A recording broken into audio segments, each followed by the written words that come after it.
हम लोग श्रीमद् भागवतम के तीसरे स्कंद के 21वें अध्याय के 45 से 49वें श्लोक को पढ़ेंगे। इससे पहले कि मैं श्लोक में जाऊंगा, आप लोग को एक बड़ी रुचिकर बात बताऊंगा। श्रीमान गौरांग प्रभु को सब जानते हैं, इस्कॉन के बहुत प्रसिद्ध प्रचारक है। तो उनका एक पॉडकास्ट है, टीआरएस वगैरह कोई है, कोई टीआरएस क्लिप्स होती हैं, जो कुछ भी है, रणवीर जो भी इनसे बड़ी सुंदर बात वहाँ पे प्रभु जी समझा रहे हैं उनको कि देखिए, टॉपिक आपको पता है, लेकिन जो जिस तरह से उन्हें बताया वाज वेरी अस्टॉनिश्ड। इंसान और जानवर में समानता क्या आप जानते हैं? आहार, निद्रा, भय और मैथुन। तो उन्हें एक बात बताई कि देखिए, धर्म है विशेष, तो अगर इंसानों में धर्म विशेष बात है, बाकी कॉमन है, तो उन्होंने एक बड़ी जबरदस्त बात बताई कि धर्म का उपयोग क्या है। अगर पहले उन्हें समझाया कि देखिए, आहार की नीड हमेशा नहीं होती। साउंड स्लो है, थोड़ा सा बढ़ा, यहाँ से बढ़ाइए। आहार की नीड सबको नहीं होती ना, 2 बार खा लेते हैं, मैक्सिमम 2 बार खाते हैं, बहुत हो जाता है। निद्रा की भी इसी प्रकार से नीड नहीं होती है, और मैथुन भी उसी प्रकार से हमेशा आवश्यक नहीं है। लेकिन फियर जो नीड है वो हमेशा बनी रहती है। ये पहले स्वीकार है सबको, कल्याण पर स्वीकार है। हाँ। अब उन्हें एक बड़ी मजेदार बात कही कि अगर धर्म के अनुसार व्यक्ति भोजन नहीं करेगा तो फियर बढ़ जाएगा। इससे पहले कि मैं आगे जाऊं, पहले बोलिए यस और नो, समझ में आए कि नहीं? धर्म के अनुसार भोजन नहीं करेंगे तो भय होगा, या कह लीजिए कि अगर धर्म की बात नहीं समझ पा रहे तो नियम के अनुसार भोजन नहीं करेंगे तो भय होता है कि नहीं होता है? नियम ये तो नहीं है ना कि हम यहां तक भर ले खा रहे, तो ज्यादा खाएंगे तो हमको दिक्कत होगी। आप देखो कि जानवर भी बिना भूख के नहीं खाते हैं। इंसान कब खाते हैं? जब खाने का समय होता है, न कि भूख का समय। मैं एग्जाम्पल, मतलब बहुत सिंपल सी बात कर रहे थे कि रेगुलेशन, धर्म मीन्स नियम, रेगुलेशन। जैसे ही धर्म छोड़ा इंसान ने तो उसको खाने में भी भय हो जाएगा। खाना अगर नियम से नहीं खाता है, नियम मतलब there is some regulation, obviously इसमें फिर भगवान को अर्पण कर ग्रहण करना चाहिए, वो तो अलग बात है। उसी प्रकार से अगर सोता नहीं है टाइम से तो उसको भय होगा कि रोग आ जाएंगे, है कि नहीं? अंट संट खाएंगे तो रोग का भय नहीं होता। आजकल तो इस पर बहुत सारे वीडियोस बन रहे हैं, आप ये मत खाइए, वो मत खाइए, भय दिखाते, दूध मत खाओ, चीनी मत खाओ, और क्या नहीं खाते, और क्या मत खाओ, नहीं सफेद चीज में, हाँ, राइस, मैदा और क्या, चीनी और दूध भी मना कर रहे हैं। इस सफेद चीजों की बात कर रहा हूं मैं। तो अब अगर भय ना हो व्यक्ति तो कुछ भी खाएगा, लेकिन वहां पे उसको भय होगा, रोग का भय होगा। और इसी प्रकार से मैथुन में भी कितने गलत तरह से अगर अवैध संग करता है तो अनेक अनेक बीमारियां आ जाती हैं। और प्लस आगे अगर कोई धार्मिक व्यक्ति है तो उसको जानता है कि नरक का भी भय है। तो एक बात तो ये उन्होंने बताई, और दूसरी बड़ी अमेजिंग बात है जिसका लिंक भागवत से है। वो समझा रहे थे कि मनुष्य के लिए ब्रह्म जिज्ञासा होनी चाहिए। अब ब्रह्म जिज्ञासा का मतलब क्या है? मैं कौन हूं, यही नहीं हूं, फिर मैं जो जीवन जी रहा हूं उससे मैं जाऊंगा कहां, अगले जन्म में कहां जाऊंगा, मेरी क्या गति प्राप्त होगी, क्या वो अच्छा होगा, क्या बुरा होगा, ये सारी चीजें इस ब्रह्म जिज्ञासा में आ जाएंगी। तो बहुत अच्छी बात प्रभु जी समझाए कि जब व्यक्ति की ब्रह्म जिज्ञासा हो जाती है तो ये चारों चीजें इसके पीछे हो जाती हैं, एंड दे आर प्यूरिफाइड। जैसे मैं पूछूं कि मैं कौन सी फ्लाइट लूं, लुफ्थांसा की कि एयर पैसिफिक की, या क्या की, तो आप पहले क्या पूछेंगे? जाना कहां है ना भाई? अगर आपको सब्जी लेने जाना तो आप लुफ्थांसा की फ्लाइट तो नहीं पकड़ेंगे ना। अग्रीड? बड़ी जबरदस्त बात, हमको बहुत हिट किया, कितना सिंपल सी but how thoughtfully he put. तो कह रहे हैं कि जब व्यक्ति की ब्रह्म जिज्ञासा है तो उसका आहार कैसा होगा बताइए? प्रसाद, विष्णु प्रसाद ग्रहण करेगा। अगर उसे वैकुंठ जाना है तो प्रसाद ग्रहण करेगा। और अब अगर उसको वैकुंठ जाना है तो वो ऐसे समय पे सोएगा कि ऐसे समय पे उठ पाए जिसमें साधना कर पाए। मजेदार बात है कि नहीं बताइए? अगर हमारे जीवन का गोल वैकुंठ जाना है तो हम 12 बजे तो ना सोएंगे तब भी भाई उठ जाए, मैं सो जाएंगे 9 बजे या 10 बजे सो गए ताकि सुबह 4 बजे तो कम से कम उठ जाए। तो अब देखिए, सोना और खाना ये आ गया ना ब्रह्म जिज्ञासा के पीछे। और मैथुन भी अगर व्यक्ति मान लीजिए गृहस्थ है तो भी वह इसीलिए करेगा ताकि उसको संतान कृष्ण भावना भावित प्राप्त हो। अन्यथा जो भोग हैं वो हमारे ब्रह्म जिज्ञासा के अगेंस्ट जाएंगे। और केवल गृहस्थ की बात भी नहीं है, ब्रह्मचारी भी है, मान लीजिए अनमैरिड भी है, लेकिन वह ब्रह्म जिज्ञासा के प्रति समर्पित है, तो वैसे मैथुन से ऑब्वियसली किसी भी प्रकार की मैथुन क्रिया से बचेगा, क्योंकि उसकी ब्रह्म जिज्ञासा में उसको फियर आ जाएगा, ये मेरी ब्रह्म रियलाइजेशन में, मेरे मोक्ष में, मेरे आत्म साक्षात्कार में गड़बड़ करेगा। तो ये फियरिंग भी आप इसमें यूज कर लोगे। कुछ समझ में आया आपको? Fearing also is use. और आप ऐसा मत कहना कि आप ऐसा नहीं करते हो। कुछ फियर होता है ना कि अब रात में देर में सोए, पता नहीं सुबह उठ पाएंगे कि नहीं। कुछ फियर होता है ना कि सुबह 16 माला होगा कि नहीं। कुछ लोगों को नहीं होता तो उनकी होती भी नहीं है जिनको इस संबंध में कोई भय नहीं होता है उनकी माला नहीं होती है, नहीं होती ना। एक वक्त बता रहे थे कि वो एक बजे, मैंने कहा क्यों नहीं आए सुबह, कहते वो रूम का रेनोवेशन चला। मैंने कहा रूम का तो, छत का तो नहीं चल रहा है। बहुत से वक्त तो छत में भी आकर जब कर लेते हैं, छत पे जाके जब करते हैं। हमारे प्रशांत शर्मा प्रो तो छत पे जाके करते हैं, बड़े अच्छी लगता है उनको जब करना। वो प्रभु जी कस्टमर के यहाँ कुछ दुकान की ओपनिंग थी, तो इसलिए रात में हम 1 बजे लौटे। तो अब देखिए ये जो इनका स्लीपिंग था, ये इनकी ब्रह्म जिज्ञासा के पीछे नहीं था। तो मैं जो कहना चाहता हूं वो ये है कि जो ब्रह्म जिज्ञासा अगर है, आध्यात्मिक जिज्ञासा है, आध्यात्मिक क्षेत्र में प्रगति करना चाहता, तो उसकी सारी ईटिंग, मीटिंग, स्लीपिंग, डिफेंडिंग जो है वो उसके पीछे चलेगी। आप कहेंगे अब इतना क्यों बोल रहे हैं? श्रील प्रभुपाद जी प्रथम स्कंद में बताते हैं कि कौन व्यक्ति बड़े ध्यान पूर्वक भागवत सुन सकता है। अब समझ में आ रहा है? अब तो कुछ इंटरेस्ट हो रहा होगा ना मेरी बात पे।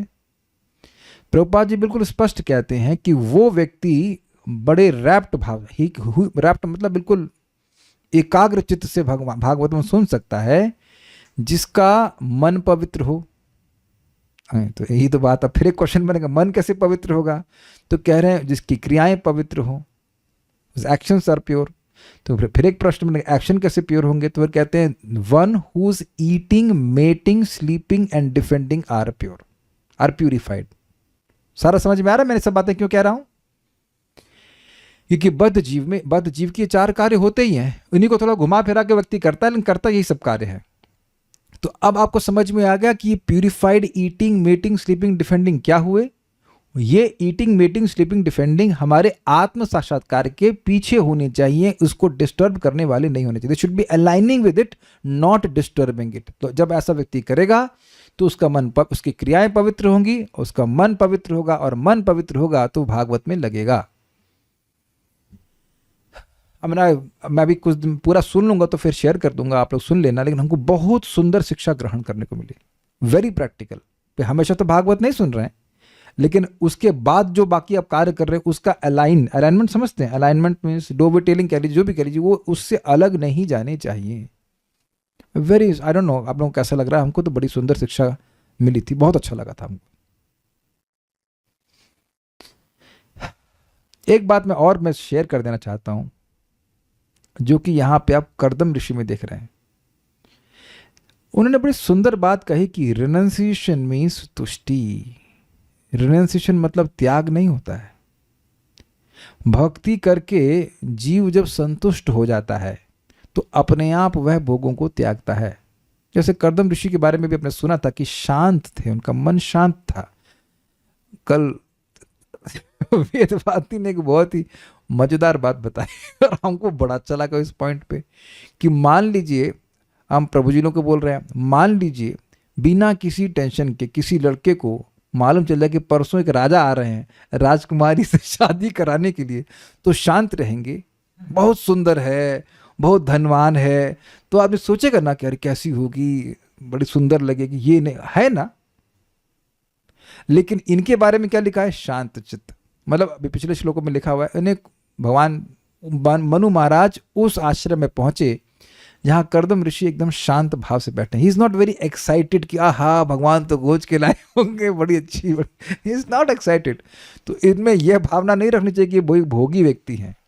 It's very amazing. देखिए ये सब बातें सुन जब मैं बोल रहा हूं तब तो कुछ आपको नहीं लगेगा, लेकिन हमने कि तो देखा जाता है ना, किसी की गर्लफ्रेंड या किसी की पत्नी अगर बहुत सुंदर है तो व्यक्ति बहुत उसमें आसक्त हो जाता है। कुछ कुछ लड़के बहुत डिप्रेस हो जाते हैं, पत्नी या गर्लफ्रेंड छोड़ के चली जाती है।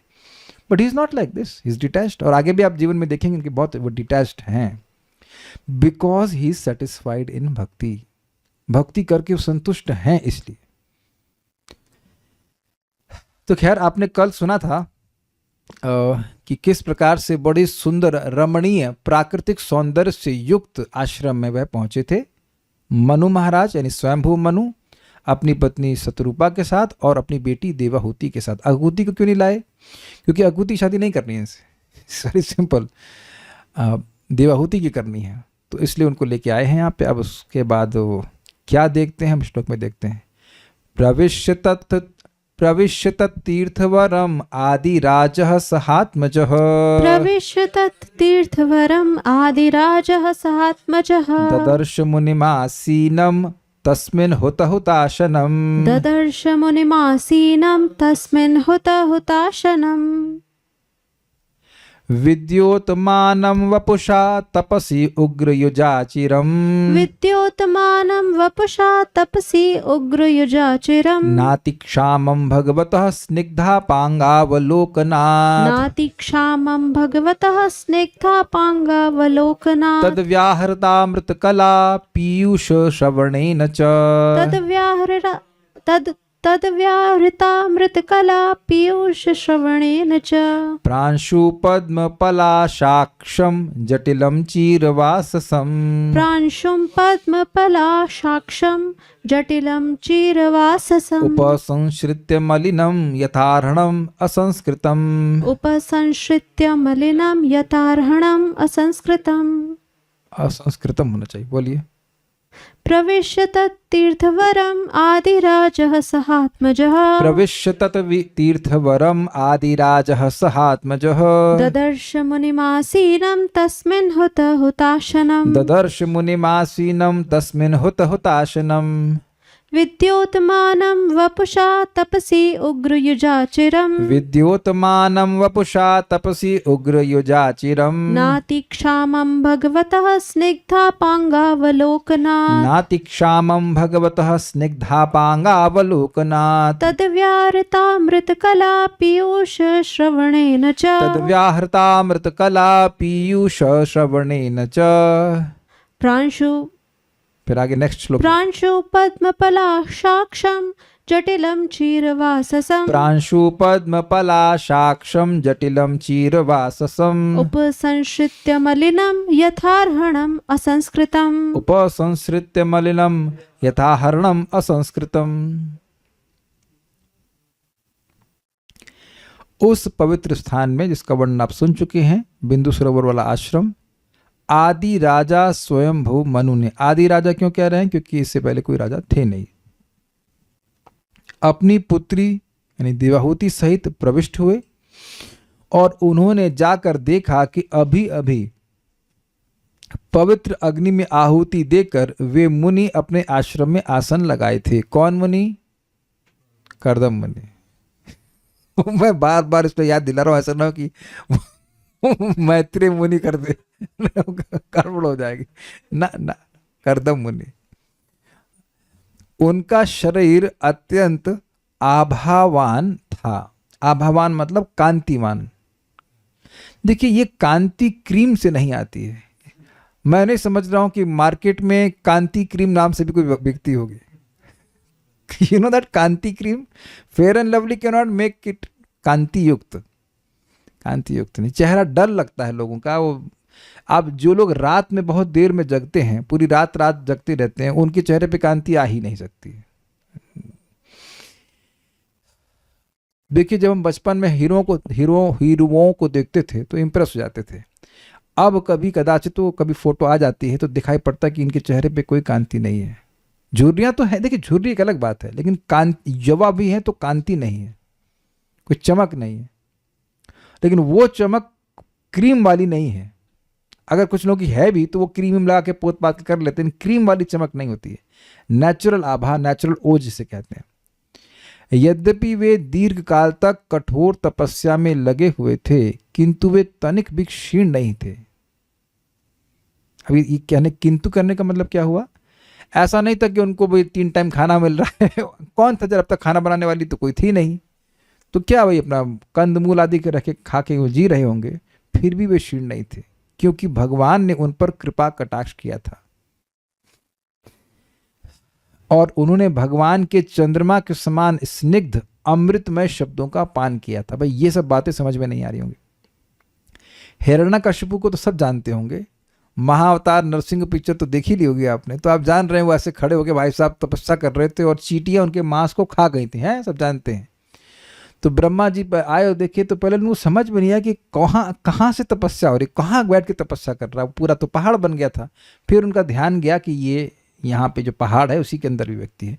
तो आप जानते हैं वो थोड़ा सा अपने कमंडल से जल छिड़के थे तो पूरा शरीर उनका युवा हो गया था। तो ब्रह्मा जी, उनका मतलब हिरण्यकशिपु का, तो जब भगवान के पास, सॉरी क्षमा कीजिएगा, ब्रह्मा जी के पास सामर्थ्य है तो भगवान के पास तो और अधिक सामर्थ्य है।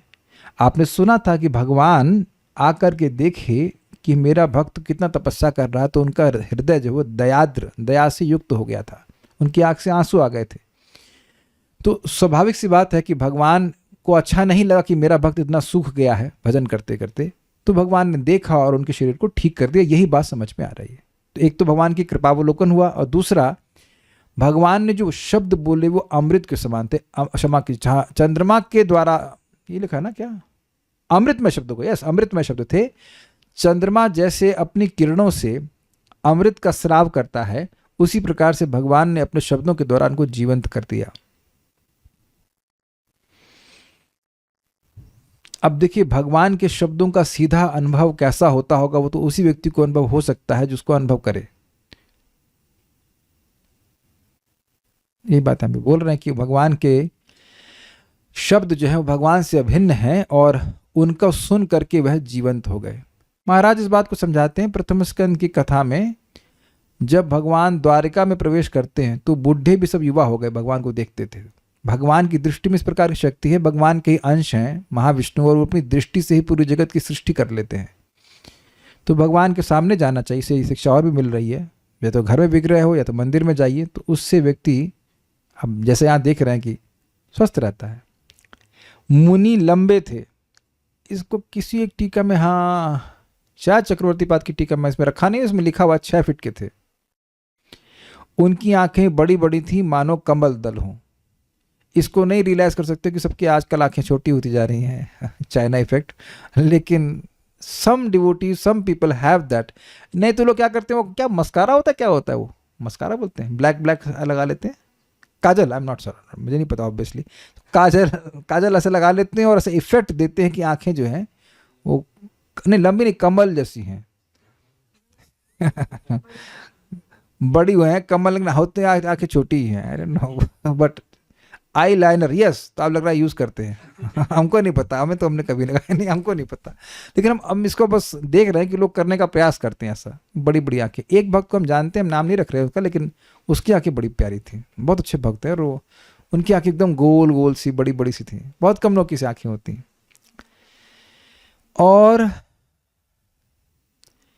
और उनके सिर पर जटाजूट था, वे चिथड़े पहने थे। स्वयंभू मनु उनके पास गए और उन्हें देखा कि वे धूल धूसरित हैं, मानो बिना तराशा हुआ कोई मणि हो। अब देखिए ये उपमा क्यों दे रहा है, मणि को तराशा ना भी जाए तो उसमें चमक रहती है।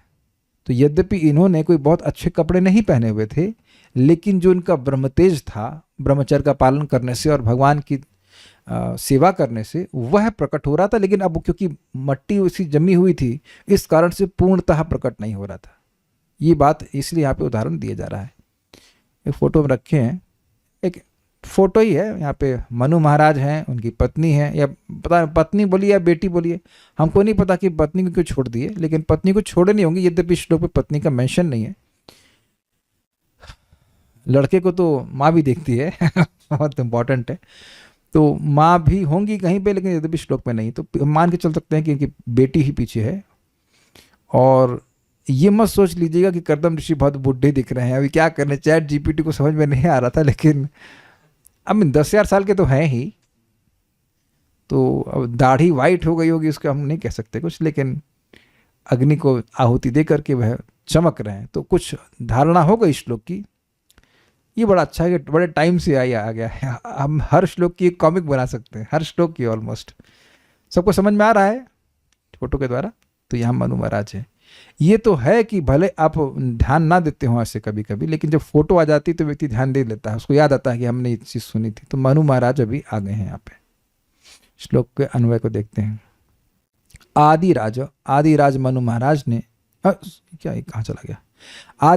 आदिराज मनु महाराज ने आत्मज अपनी पुत्री के साथ तत्तीर्थवरम, उस श्रेष्ठ तीर्थ में, उसका नाम था बिंदुसर, प्रवेश किया। और तस्मिन, वहां आश्रम में, कहा गया, हुताश्रम, हुत अग्नि में हवन करके आसीनम बैठे हुए, मुनिम ददर्श, कर्दम मुनि को देखा।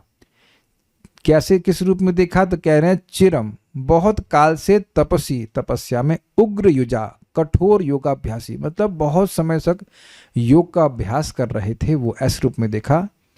वपुषा विद्योतमानम, शरीर से तेजस्वी दिखाई देने वाले, विद्योतमान का मतलब जो खूब चमक रहा हो, ऐसा। भगवतः, करदम जी की, करदम जी भगवान की, भगवता मतलब भगवान की, स्निग्ध, स्निग्ध मतलब चिकनी होती है, स्नेहमयी, स्नेहपणी अपांग अवलोकनाथ, चितवन का दर्शन करते रहने से, च और तद कलामृतम पीयूष व्याहृत श्रवणेन, उनके सुंदर मधुर एवं कर्णामृत वचनों को सुनने से, अतिक्षामम न, विशेष दुर्बल नहीं जान पड़ते थे, मतलब कुछ दुर्बल थे। अब इसको कहने का क्या मतलब है कि अतिक्षामम न? भाई ये बताइए कि वो अगर ऐसे मेरी तरह गोल मटोल दिख रहे होते जो अभी डोसा खा के आया तो अब तब वो ये तो नहीं कह सकते कि वो उग्र तपस्या में लगे। अच्छा, कितने लोग इसमें मुझे वोट देंगे कि मैं उग्र तपस्या करता हूँ? Anyone giving vote here? तो आप देख रहे हैं कि हम तो ओवर वेट चल रहे हैं, तो अभी कैसे आप कह देंगे उग्र तपस्या करेंगे? भाई तपस्या मतलब जब कर रहे हैं और कुछ नहीं। यस बोले तो कोई वोट देगा मेरे को? पूरा यहाँ से भी गोल अब तो थोड़े पतले हो गए, पहले तो और मोटे थे। तो आप जान रहे हैं कि हम एटलीस्ट वैसी फिजिकल कोई ऐसी तपस्या नहीं कर रहे हैं, जब कर लेते हैं उसी में बहुत है, कलयुग में ये तो रखा गया है, ठीक है। तो अतिक्षामम ना का मतलब है कि यह तो स्पष्ट दिख रहा था कि वो तपस्या कर रहे थे, लेकिन अब ऐसा भी नहीं लग रहा है कि कंसंट्रेशन कैंप से बाहर आए हो। कुछ लोग होते हैं जब एकदम ही हड्डी दिखते हैं। हमको जब भी एक उदाहरण देता हूँ तो माता जी याद आती हैं, वो रशियन माता जी थी, पहले डिवोटी किचन में सेवा करती थी। वो ऐसा लगता था कि एक्सरे आप जानते करना था, एक्सरे मशीन चल रहा है, पूरा खाल अंदर चपका अंदर घुस गया पूरा। उनको एक्सरे के लिए पैसे नहीं खर्च करना वो ऐसा कंकाली दिखाई पड़ता। तो ऐसे भी नहीं दिख रहे थे, होता ना, कुछ लोग ऐसे होते हैं अब तो मोटी हो गई शायद, अब तो खा पी के थोड़ा फैल गई, लेकिन ये भी स्थिति नहीं थी। बड़ा शब्द अच्छा, अतिक्षामम ना। भाई तपस्या ने तो दुर्बल किया होगा शरीर को, लेकिन भगवान आए, भगवान ने उनको देख लिया तो उनका शरीर ठीक हो गया, ये बात बोल रहे हैं। लेकिन मोटे नहीं हुए, ओवरवेट नहीं दिख रहे। प्रांशुम यानी शरीर से लंबे थे वो, पद्म पलाश कमल पत्र के समान उनकी अक्ष अर्थात विशाल नेत्र वाले थे। जटिलम जटा धारण किए हुए थे। भाई बाल काटने को तो अब काशी नहीं था, और 10,000 साल किसी के बाल ना काटे जाए तो समझ ही सकते हैं आप। चीर का मतलब होता है वल्कर अर्थात पेड़ की छाल से बना हुआ वस्त्र, उसको वास्तम वस्त्र पहने थे वे मुनि।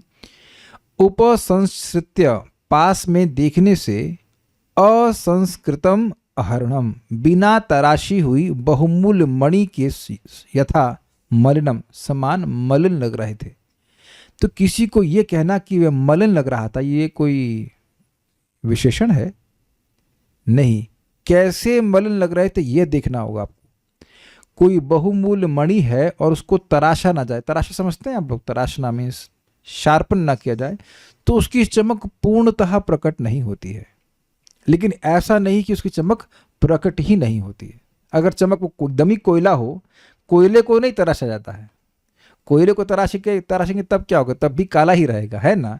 लेकिन मणि को जब तराशा जाता है तो कचरा हटा देते हैं तो उसकी जो नेचुरल चमक है वो प्रकट हो जाती है, फिर भी वह कुछ चमकती है ना। तो उसी प्रकार से इनकी आभा दिख रही थी, लेकिन मतलब शरीर पे कुछ मट्टी थी और जटा जूट था, तो इस कारण से पूर्णतः प्रकट नहीं हो रही थी, इसलिए ऐसा कहते हैं। प्रविश्य तत्तीर्थवरम, उस सर्वश्रेष्ठ बिंदु सरोवर नामक तीर्थ में प्रवेश करके कौन? आदि राजा सहात्मज, अपनी बेटी देवहूति के संग आदि राज स्वयंभू मनु वहां प्रवेश किए और मुनिम आसीनम ददर्श, मुनि को बैठा हुआ देखा। बैठा हुआ देखने से मतलब ही है कि उनको टेंशन नहीं है। आसीन मतलब जो व्यक्ति बैठा हुआ है उससे समझ लेना चाहिए कि वो शांति से बैठा हुआ है।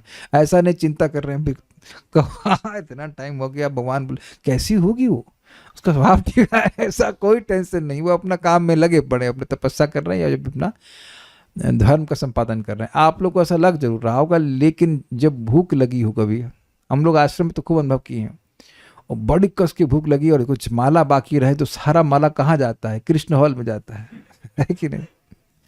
तो वहां शांति से नहीं बैठ पाता है व्यक्ति। आप सभी लोगों को अनुभव होगा कि जब मन में कोई इच्छा आ जाती है, स्पेशली भौतिक इच्छा, तो अब जप जो है वो एक बाधा लगता है उसके बीच में। आप कहेंगे हमें तो कोई ऐसी इच्छा आती नहीं, हमें तो कोई बाधा लगती नहीं है। अच्छा ठीक है, भगवान आपकी परीक्षा ले लेंगे। जब कुछ चाहिए होता है, अरे जब पूरा हो उसके लिए हम कुछ प्रयास करें, ये प्राप्त हो जाए, ऐसे करके ये सबका जो साधक है वैसे अनुभव करते हैं। समटाइम्स इट में हैपन, इसीलिए सुबह कर लेना चाहिए जितनी जल्दी हो जाए। तो आसीन का मतलब बिल्कुल शांति से बैठे हुए, मुनि मतलब मननशील, तो भगवान में ध्यान करना, शांति से बैठे हुए हैं। तस्मिन हुताशनम, उस स्थान में वह अपना अग्नि को आहुति दे रहे हैं, यज्ञ कर रहे हैं। कैसे रूप में देखा? तो कह रहे विद्योत मानम वपुषा, ऐसे शरीर से संग देखा जो चमक रहा था। क्यों चमक रहा? तो कह रहे तपसी उग्र युजाचिरम, क्योंकि बहुत लंबे समय तक उग्र योग अभ्यास का उन्होंने योग का अभ्यास किया। या थोड़ा बहुत कपाल भाती कीजिएगा तो चेहरा चमकने लगता है, यह ऐसा। तो आप कोई उग्र योग का अभ्यास करेगा तो उसका चेहरा तो और चमकेगा, उसकी शक्ति ऊपर की ओर उठती है और उस कारण से चेहरा उसका चमकता है, ये बात है। परंतु नातिक शामम, लेकिन बहुत दुर्बल नहीं दिखे। क्यों? भगवतः स्निग्ध अपांग अवलोकनाथ, भगवान के स्नेहमयी अपांग, अंग से जो दूर हो। आंख हो गया अंग, और अंग से जो दूर जाती है वो हो गया अपांग। कैच किया? जैसे मैं बोल रहा हूं तो मेरा जीभ हो गया बोलने का अंग, और वाणी इससे दूर होकर निकल रही कि नहीं निकल रही है। ऐसे ही जब आप किसी पे ग्लांस करते हैं, when you glance at something और समवन, तो वह ग्लांस समझते हैं ना, वह जो दृष्टि, हाँ, तो वह दृष्टि आपकी आंख से निकल कर उस पर जाती है ना, तो आपकी आंख से अलग नहीं हुई।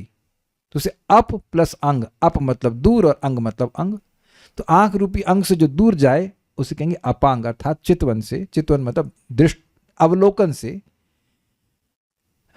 अपांग अवलोकन, उस प्रकार की दृष्टि के को देखने के द्वारा, प्लस तद व्याहृतामृत, उनके जो व्याहृत मतलब जो भगवान ने बोला था, उस अमृत से, अमृत कला, उस अमृत के अंश की पीयूष श्रवण, उस अमृत रूपी, क्या बोलेंगे, अमृत कला का अर्थ क्या लिया गया भाई?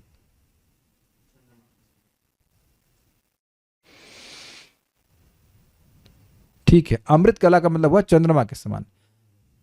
तो चंद्रमा के समान भगवान की वाणी थी, उसको सुनने के द्वारा वह अतिक शामम, बहुत दुर्बल नहीं थे। अब आप कहेंगे भाई वाणी से दुर्बल और न दुर्बलता का क्या मतलब है? देखिए, कोई व्यक्ति किसी को बहुत कठोर शब्द बोले तो उसको खाया पिया भी नहीं पचता है, वो दुर्बल होने लगता है। सब लोग उस बात को स्वीकार करते हैं, है कि नहीं? अब हम तो इसको ड्रामा भी नहीं करना चाहते, लेकिन मान लीजिए किसी को भोजन दीजिए और आप गाली देना शुरू कर दीजिए, तो वो उसको खाना लगेगा नहीं, वो और दुर्बल होता जाएगा। इसे कहते हैं मेंटल हैरासमेंट, सुना हो ना आपने? मैं नेगेटिव बोल रहा हूँ, पॉजिटिव में आप अगर किसी को स्नेह शब्द से बोलें तो उसको भोजन भी लगता है, वो प्रसन्न चित्त रहता है, प्रफुल्लित रहता है। आप लोगों ने पता नहीं कितने लोगों ने कभी देखा है, वो जो बंजारों के लड़के होते हैं, बच्चे होते हैं, उनको बहुत लोग दुत्कारते हैं। आपने देखा है? Have you seen? You feel very bad, लेकिन क्या कर सकते हैं? कोई भी लड़का बच्चा जो होता है उनको लोग बहुत दुत्कारते हैं, तो उनके चेहरे पे आप प्रसन्नता नहीं देखेंगे बच्चों की।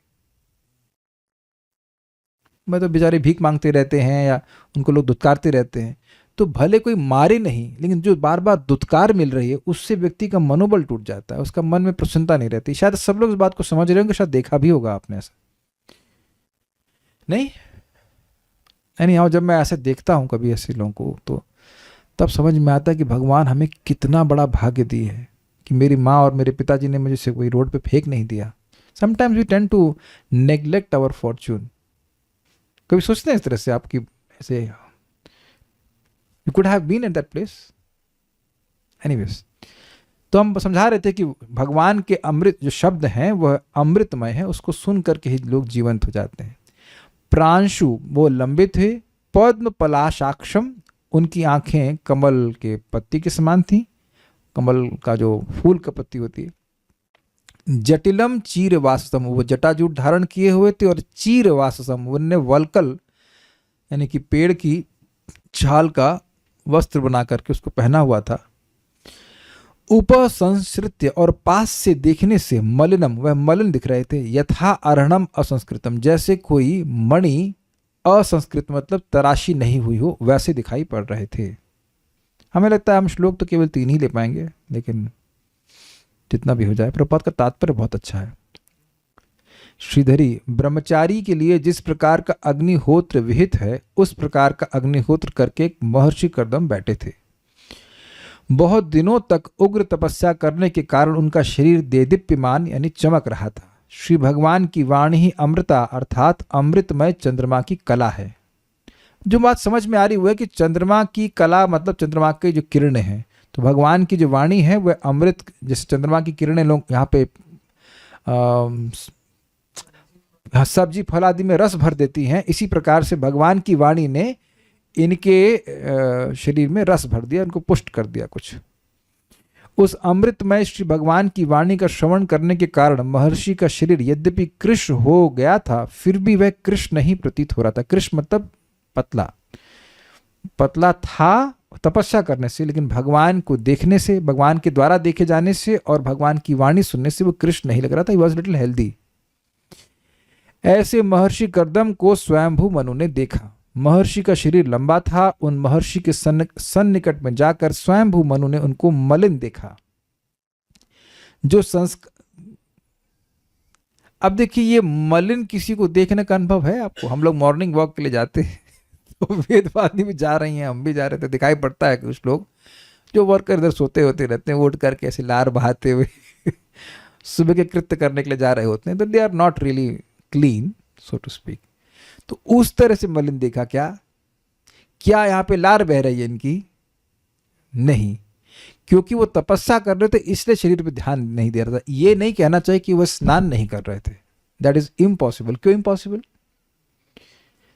क्योंकि यज्ञ कैसे कर रहे थे? बिना नहाए यज्ञ करना शुरू कर देंगे। तो ये एक बात कहीं मन में ना आ जाए कि ये तपस्या कर रहे हो, नहाए ना। नहाना तो ब्राह्मण के लिए बहुत बड़ी योग्यता है, बहुत जरूरी है। वो नहाने से डर गया तो ब्राह्मण नहीं रह जाएगा वो। तो नहा रहे हैं लेकिन अपने शरीर को बहुत सम्मार्जन नहीं कर रहे हैं, प्यामा लगाए हैं। आप समझते हैं? अच्छा समझते हैं मैंने क्या बोला? एनीवेज, वो स्पेशल साबुन लगा रहे हैं, बॉडी लोशन, ये सब नहीं। नहा जरूर रहे हैं क्योंकि सरोवर के पास ही रह रहे हैं, पानी कोई दिक्कत नहीं है। तो ये चीज़ है। जो संस्कार करने के योग्य हो, ऐसे महारत्न संस्कार रहित तथा बिना शाण पर चढ़ाई गई मणि। शाण आई हैवंट अंडरस्टूड इस कि जिस मणि को तराशने के लिए कुछ इंस्ट्रूमेंट होता होगा उसको शाण कहते हैं। हमको बाकी कुछ नहीं पता है, पहली बार सीख रहे हैं। कोई सर्च करना हो तो कर लेना इस पर। जिस तरह मलिन दिखती है उसी तरह महर्षि कर्दम को महाराज मनु ने देखा। तो बेसिकली बात ये थी कि उनको ऐसे लगा कि ये जैसे कोई मणि तराशी ना गई हो उस तरह से वह देखे। तात्पर्य पढ़ी, तात्पर्य यहाँ पर एक ब्रह्मचारी योगी का कुछ वर्णन हुआ है। आत्मिक उन्नति के इच्छुक ब्रह्मचारी का प्रथम कर्तव्य है कि प्रातः काल हुतासन करके अर्थात यज्ञ करके परमेश्वर को आहुति प्रदान करे। ब्रह्मचर्य की साधना करने वाले कभी भी प्रातःकाल 7 या 9 बजे तक सोते नहीं रहते। अब ये प्रभुपाद जी को बताना जरूरी है। तो कहीं जी हम तो नौकरी कर रहे हैं, हम तो ब्रह्मचारी नहीं है भाई, या तो गृहस्थ ब्रह्मचारी या फिर नैष्ठिक ब्रह्मचारी।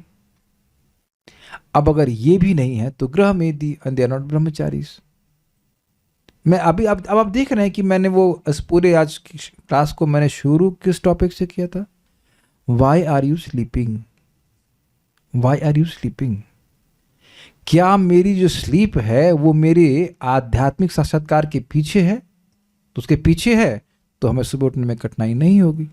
और अगर कोई आध्यात्मिक साक्षात्कार करने की इच्छा ही नहीं है तो 7 बजे उठो या 9 बजे। ये बात है प्रभात कह रहे हैं, इसलिए प्रभात को समझाना पड़ रहा है, क्योंकि शायद आजकल के लोग समझ ही ना पाए कि कर्दम ऋषि यज्ञ कब कर रहे थे। तो सुबह यज्ञ कर, सुबह मतलब आजकल के जो हेल्थ इन्फ्लुएंसर हैं वही बोलते हैं हाँ तो आप एटलीस्ट 11 बजे तक सो जाइए और 7 घंटे की नींद लेकर के 7 बजे तक 6-7 बजे तक तो उठ ही जाइए। दे डोंट इवन टेल कि आपको सुबह उठना चाहिए। फिर तो कौन व्यूज देखेगा उनके, शायद खुद भी ना उठते होंगे। ठीक है, पढ़िए आगे। उन्हें सूर्योदय के पूर्व कम से कम 1.5 घंटा पहले उठ जाना चाहिए और आहुति देनी चाहिए, अथवा इस युग में वे भगवान श्री कृष्ण के पवित्र नाम हरे कृष्ण का जप कर सकते हैं। इसलिए सब लोग प्रयास कीजिए, संकल्प लीजिए कि अपने को बचाएंगे पहले, फिर दूसरे को बचा लीजिएगा तो अच्छी बात है, नहीं बचा पाए तो कोई बात नहीं। You sleep in time, so you wake up in time. Simple. अब इसलिए किसी की अब नौकरी है तो बेचारा वो नौकरी आश्रम में है तो उसका तो कुछ नहीं कर सकते, तो बेचारे को देर में होना पड़ता है। आजकल कुछ लोगों की नौकरी होती है वो रात भर वाले भी होती है, तो उसका तो भगवान जाने, हम उसका तो हम कुछ नहीं कह सकते। But it's very very bad for health, और उस पर कुछ कहना भी नहीं, कुछ कहना ही नहीं सकता मैं। फिर आपको रात बाहर जगना पड़ता है तो जी लीजिए जैसे जीना चाहते हैं, लेकिन ये कोई तरीका नहीं है। Grihastha is ashram, not a licence for sense indulgence. तो ये भी वहाँ पे भी खूब श्रम होता है, महाराज बोलते हैं वहाँ तो ज़्यादा श्रम होता है। तो ये इम्पॉर्टेंट है कि गृहस्थ होने का मतलब यह लाइसेंस नहीं मिल गया किसी को कि रात में देर में सोए और फिर सुबह मतलब उसका स्वागत सूर्य करे। पढ़िए। जैसा कि भगवान चैतन्य ने कहा है, कलौ नास्ति एव नास्ति एव नास्ति एव गतिरन्यथा। अर्थात इस कलयुग में भगवान के पवित्र नाम के जप के अतिरिक्त और कोई विकल्प नहीं है, और कोई विकल्प नहीं है, और कोई विकल्प नहीं है। अब एक बात यहाँ बताना चाहूंगा, कुछ लोग कहते हैं कि सिद्धांत तो क्या कहते हैं उसको, प्रिंसिपल एंड डिटेल्स, ये क्या होता है? तो देखिए सिद्धांत ये है कि सुबह उठना चाहिए ब्रह्ममुहूर्त, उसको चेंज नहीं करेंगे, सिद्धांत चेंज नहीं होता है। और सुबह उठकर भगवान के लिए यज्ञ करना चाहिए, ये भी सिद्धांत है। लेकिन अब देश काल पात्र वाला जो पॉइंट है वो ये है कि इस समय देश तो खैर वही है, लेकिन काल जो है वो कलयुग का है। तो अग्नि में आहुति देना ये सब नहीं बताया गया है, भगवान का नाम उच्चारण करने के लिए बताया गया। तो इसलिए सुबह उठ करके सबसे पहले भगवान का नाम बोलना चाहिए, ये सीखना चाहिए। भगवान को यज्ञ अर्पित करना ये सिद्धांत है, लेकिन डिटेल क्या है कि भगवान का नाम बोलना चाहिए, हम अग्नि का आहुति नहीं देते हैं। ठीक है। ब्रह्मचारी को प्रातः काल जल्दी उठना चाहिए और सुस्थिर होकर भगवान नाम का जप करना चाहिए। उस मुनि की आकृति से ही ऐसा लग रहा था कि उसने कठिन तप किया है, और ब्रह्मचर्य पालन का यही लक्षण भी है। यदि कोई भिन्न प्रकार से रहता है तो उसके मुख तथा शरीर में दिखने वाले काम भाव से यह पता लग जाएगा। अगर मन में पवित्रता है तो वह मुख पे दिखती है। सुना है आपने, face is the index of mind. अगर किसी के मन में काम भावना भरी पड़ी है तो उसकी आंखों में, उसके चेहरे पे भी दिख जाता है। ये बात यहाँ पर समझा रहा है।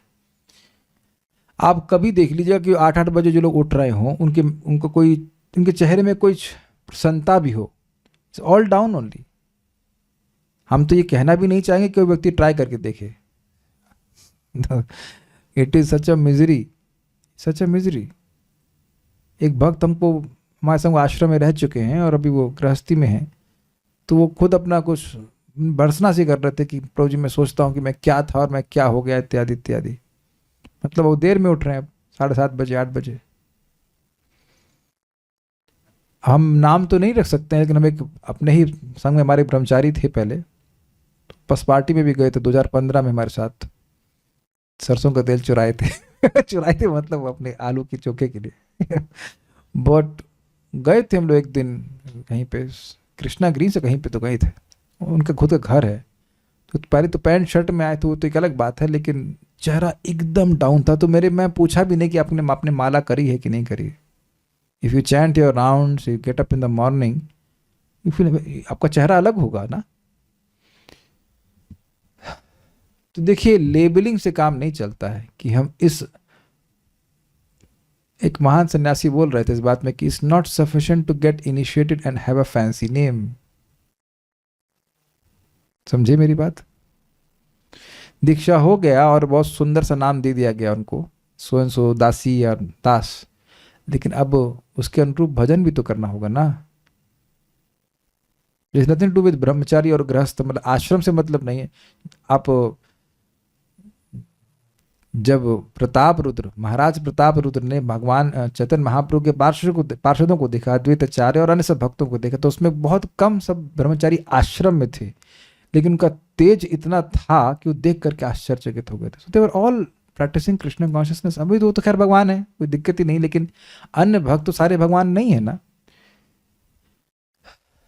ये आप देख लेना कि जिस साधक का नाम जब सुबह पूरा नहीं होता, वो दिन भर उसका मुंह लटका ही रहता है। So this is very important, जो आप तपस्या करते हैं आपके चेहरे पे दिखता है ये बात। ठीक है, आगे पढ़िए। विद्योतमानम शब्द बताता है कि उसके शरीर में ब्रह्मचारी के लक्षण दिखाई पड़ रहे थे। योग में कठिन तपस्या करने का यही सबसे बड़ा प्रमाण है। शराबी, धूम्रपान करने वाला या इंद्रिय लोलुप व्यक्ति कभी भी योग साधना के लिए उपयुक्त नहीं होता।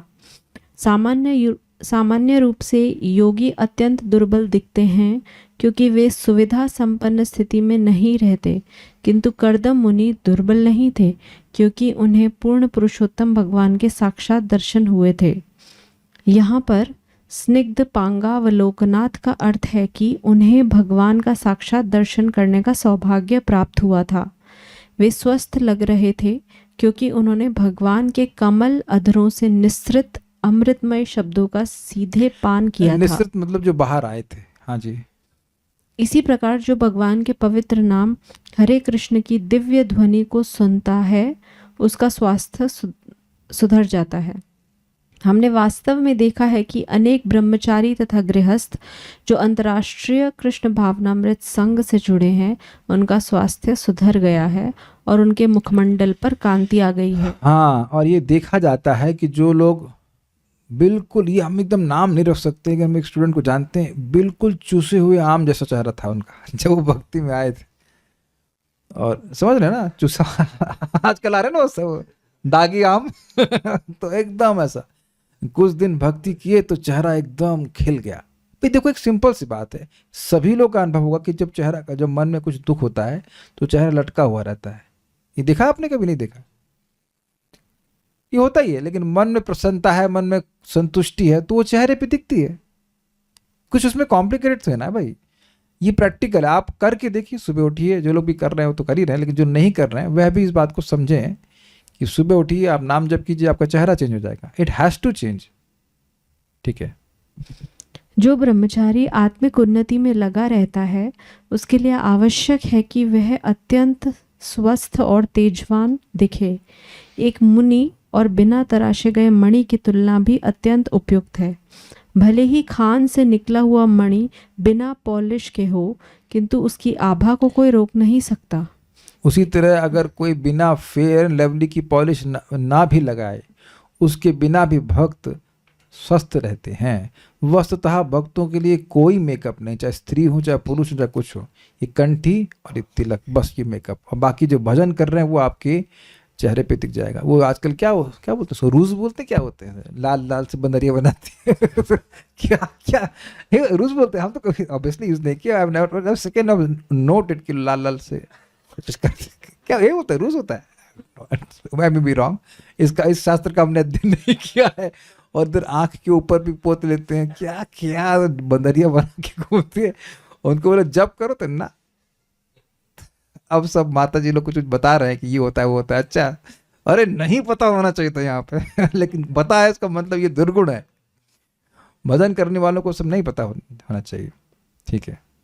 इसी प्रकार भले ही कर्दम मुनि ने अच्छे वस्त्र धारण नहीं किए थे और उनका शरीर उचित रूप से भी स्वच्छ नहीं था, किंतु कुल मिलाकर उनकी सूरत मणितुल्य थी। हो सके तो पूरा कर देते हैं, बहुत सिंपल से श्लोक है। अथोटजम उपायातम नृदेवम प्रणतम पुरः अथोटजम उपायातम नृदेवं प्रणतं पुरः सपर्या परिगृहणात् प्रतिनन्द्यानुरूपया सपर्णया पर्यगृणात् प्रतिनन्द्यानुरूपया। राजा को अपने आश्रम में आकर प्रणाम करते देखकर उस मुनि ने आशीर्वाद देकर सत्कार किया और यथोचित सम्मान सहित उसका स्वागत किया। हमें बाकी तो कोई दिक्कत नहीं है, लेकिन हमको एक दिक्कत है, भाई दामाद ससुर को आशीर्वाद देता है ये हमको समझ नहीं आया है ना। ये सुना है कि दामाद कभी ससुर के पांव नहीं छूता, ऐसा है ना। हाँ, ये तो समझ में आता है, यह नियम होता है। ऐसे मामा जी के हम लोग के पांव नहीं छूते हैं, ससुर के भी पांव नहीं छूते हैं, लेकिन ये ससुर को आशीर्वाद दे रहे हैं ये थोड़ा हमको समझ नहीं आया। बट मुझे ऐसा लगता है कि अभी तो देखिए बात ससुर दामाद की हुई नहीं है, तो अभी तो ब्राह्मण है, ये कर्दम ऋषि क्षत्रिय है, तो उसे प्रणाम कर रहे हैं, यही बात समझ रहे हैं। अथ तदंतर कर्दम जी ने उटजम उपायातम उस आश्रम में आकर पुरः प्रणतम अपने सामने प्रणाम करते हुए नृदेवम मनु महाराज का प्रतिनंद्य आशीर्वाद से प्रसन्न करके अनुरूपया राजा के योग्य सपर्या आदर से उनका परिगृहणात् स्वागत सत्कार किया। देख लीजिए, अथ उसके बाद मतलब ये लोग पहुंच गए हैं, तब उसके बाद अटजम उपायातम नृदेवम प्रणतम पुरा अपने सामने प्रणाम करते हुए और आए हुए राजा स्वयंभू मनु का सपर्या परिगृहणात् जैसा उचित था एक राजा को उस प्रकार से सत्कार किया। प्रतिनंद्या अनुरूपया, सही बोला ना।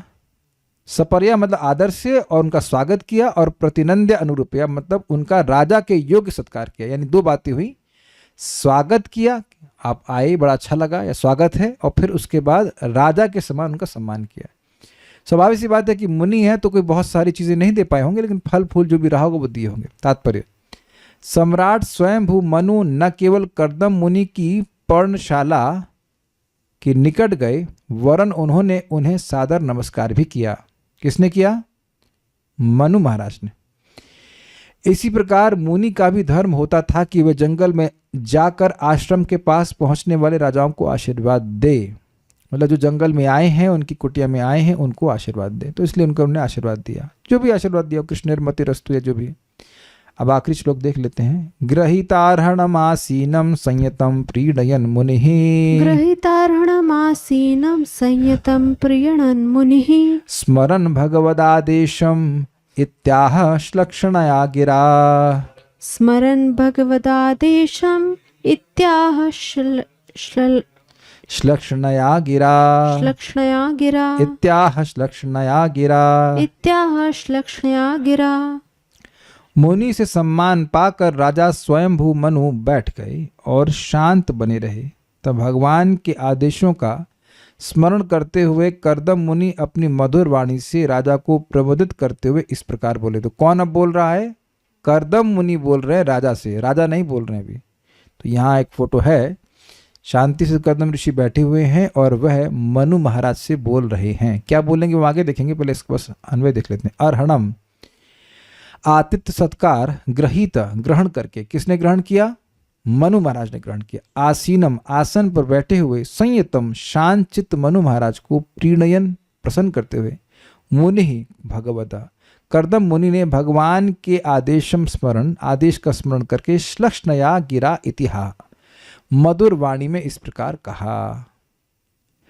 ग्रहीत आर्हणम आसीनम, जिन्होंने स्वागत को स्वीकार कर लिया था और वो बैठे हुए थे, संयतम शांतचित्त से बैठे हुए थे, ऐसे राजा स्वयंभू मनु को प्रीणयन यानी कि प्रसन्न करते हुए मुनि अर्थात कर्दम मुनि ने भगवद आदेशम स्मरण भगवान के आदेश को स्मरण करते हुए कि आज से परसों दिन स्वयंभू मनु अपनी बेटी देवाहुति का विवाह आपको करेंगे, आपसे करेंगे। ऐसा स्मरण करते हुए श्लक्ष्णया गिरा इतिहा, सुंदर मधुर वचनों से यह कहा। तो क्या कहा वह हम लोग भगवान ने चाहा तो कल सुनेंगे। इधर कोई मैसेज है क्या?